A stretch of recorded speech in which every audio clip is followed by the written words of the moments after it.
Hi hello నమస్తే welcome back to our channel. చూసారు కదండి, నా పక్కన మీకు ఒకటి కనపడ్డది అంటే చింత చిగురు చెట్టు దగ్గరికి వచ్చామన్నమాట. మా పక్కనే ఉంటుంది.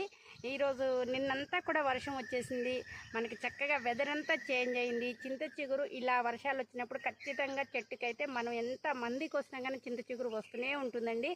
అయితే మాకు కూడా ఈరోజు చింత చిగురు పప్పు తినాలనిపించింది. చక్కగా ఇలా ఇందులోకి అయితే వచ్చేసి ఇట్లా చక్కగా కోస్తున్నాము, చాలా కోసాము.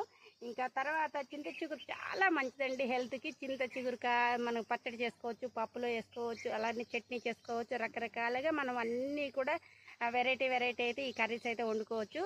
అలానే మీరు కూడా చక్కగా చింత చిగురు మీ దగ్గరలో ఉంటే చింత చిగురు అట్లయినా కోసుకోండి, లేదా మార్కెట్లో అయినా కానీ తప్పకుండా కొనుక్కొని ఒక్కసారైనా కానీ మనకు సీజన్లో వచ్చేవి మనం తప్పకుండా తినాలి. మేమైతే ఈరోజు ఇలా ప్రిపేర్ అయితే చేసుకుంటున్నాను. Thank you for watching. ఈ వీడియో కనుక మీకు నచ్చినట్లయితే లైక్ చేయండి, షేర్ చేయండి, సబ్స్క్రైబ్